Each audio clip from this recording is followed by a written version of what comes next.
La députée accidentée plante un arbre au parc de Pombonne ce dimanche. Nombreux étaient celles et ceux qui répondaient à l'invitation.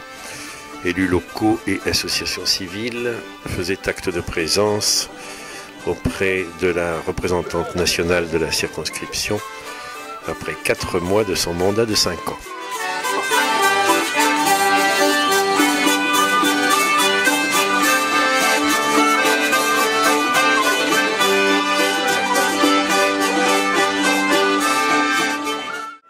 Bien, alors nous sommes le 30 septembre et à la musique qui est derrière nous, nous avons deviné que nous étions au mai du député, de Madame la députée que nous attendons et qui est un peu blessée au genou, je crois, et qui va arriver bientôt sans doute, mais en fauteuil roulant.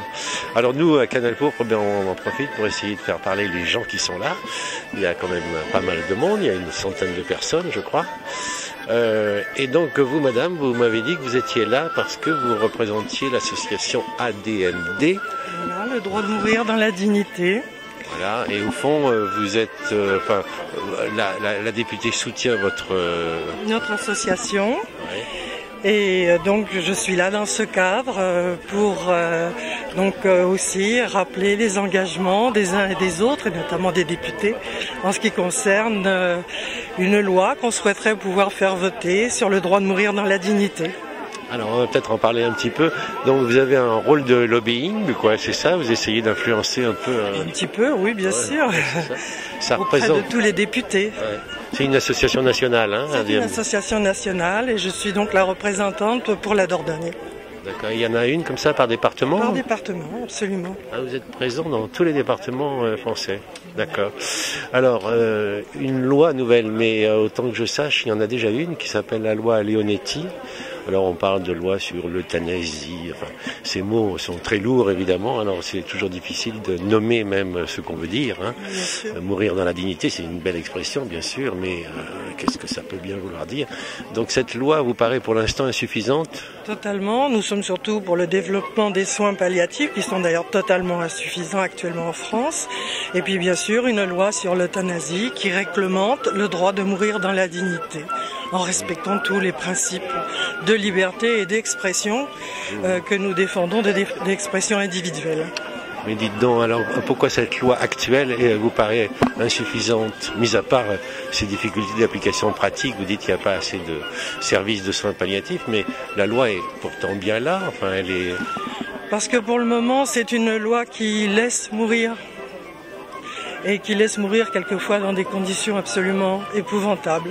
Vous croyez que la loi est responsable de ça? Parce que moi j'ai plutôt entendu dire qu'au fond elle n'était pas appliquée cette loi. Enfin. Aussi, il y a aussi ça, elle n'est pas suffisamment appliquée. Voilà, donc c'est pour ça que nous sommes pour le développement des soins palliatifs. Et en dernier recours, quand il n'y a vraiment plus rien à faire, si la famille le demande, si le patient le demande, parce qu'après tout il peut aussi le demander, il peut signer ce qu'on appelle des directives anticipées. Bien sûr, bien sûr. Et donc demander à ce que sa vie ne soit pas prolongée, surtout lorsque les conditions sont inacceptables. Les conditions de souffrance notamment. D'accord. Je ne sais pas où en est votre dialogue avec la députée pour l'instant, mais est-ce qu'elle a soulevé ce point, c'est-à-dire est-ce que vraiment c'est une nouvelle loi qu'il nous faut, ou bien plutôt l'amélioration de l'application de la loi déjà existante? Je pense qu'il y a les deux, amélioration de la loi existante et puis aller plus loin. Et nous souhaitons une loi pour pouvoir aller plus loin dans le respect, bien évidemment, de chaque personne. Et dans ce cas-là, vous faites des propositions concrètes, c'est-à-dire vous rédigez des propositions de loi? Absolument, il y a une loi qui actuellement a été proposée et donc nous espérons qu'elle sera débattue au Parlement. D'accord.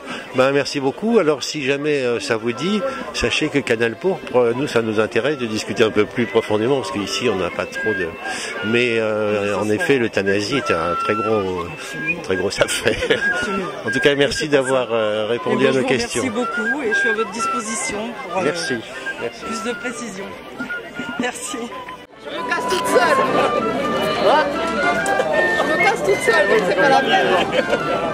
Il y en a l'accessibilité ici. Bonjour. Je sais pas, on est au quand même au niveau accessibilité. Le grain du sol n'est pas très bon. Bon. Non, c'est apparemment pas facile pour carrosser. Bon, Ouh là là, je m'agenouille devant vous parce que... Bon, alors 4 mois de mandat, un genou cassé, évidemment, c'est embêtant. Comment allez-vous? Ça va très bien. Le genou cassé, ce n'est pas du tout lié aux 4 mois de mandat. Hein, oui, voilà. Oui, je pense. Enfin, tout de même, c'est des balades, beaucoup d'allées et venues et tout ça.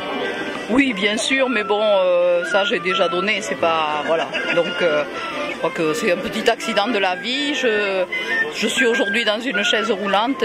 Il y a malheureusement des gens qui y sont pour toute la vie. Bien sûr. Et qui continuent à vivre quand même. Donc, je pense que, voilà, quoi, hein, on va prendre ça avec le sourire, voilà. Bon, alors on est là, évidemment, pour planter votre mai.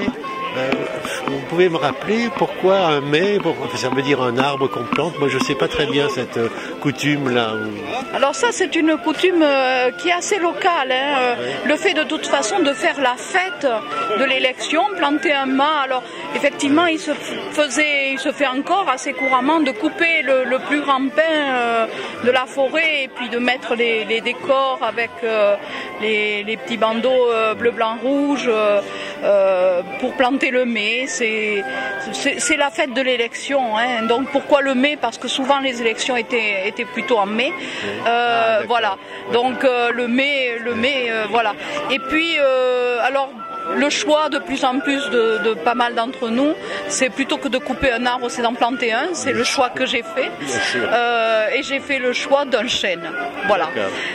Pourquoi un chêne? Bien, un chêne, c'est un arbre qui vit d'abord sur son pivot, sur ses racines, et qui s'inscrit dans la durée. Et donc j'ai toujours, ça fait partie de ma philosophie. J'aurais pu planter un pied de vigne parce que le pied de vigne c'est un peu la même chose, quoi. Et cette association que je fais avec, où souvent je m'assimile à mes pieds de vigne, c'est un peu ça, quoi. On peut avoir une toute petite racine et puis ça repart. D'accord. Alors, moi, vous avez invité les 75 000 électeurs de votre circonscription, ou comment ça se passe? Vous avez invité sur tous les maires ou... Alors les invitations, bon, j'ai fait comme tout le monde je pense, hein, tout simplement